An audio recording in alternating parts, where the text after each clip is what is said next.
Hi guys! මං අද ඔයාලට පෙන්නන්න යන්නේ ස්කැවෙටර් පතලක් කියන්නේ මොකක්ද කියලා. ඒක මාතෘකාව.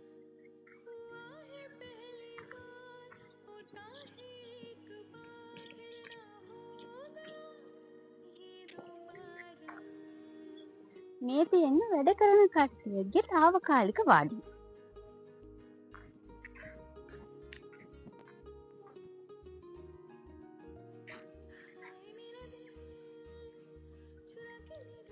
මේ තියෙන්නේ ගරන මැෂින් එකෙන් ගරජ් වෙන වැලි.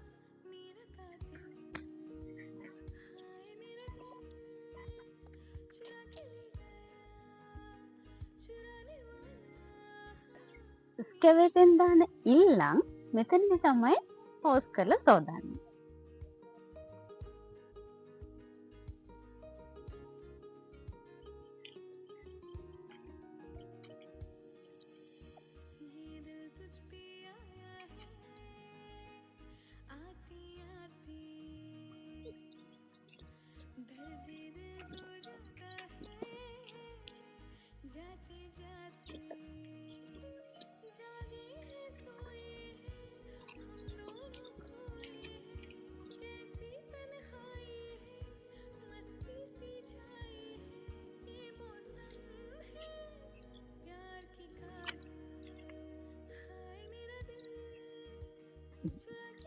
මේක තමයි කැටකෝඩ් එක.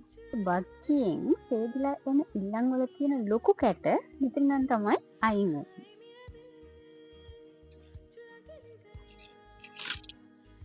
ඉල්ලම් වල තියෙන ලොකු කැට අයින් වෙලා එන චූටි කැට මැණික් ඔක්කොම ඉතුරු වෙන්නේ මේ ලාච්චු වල තමයි. ඒ වගේම ඉතුරු වෙන වැලි තමයි මේ වගේ ගිහිල්ලා අර වලට එකතු වෙන්නේ.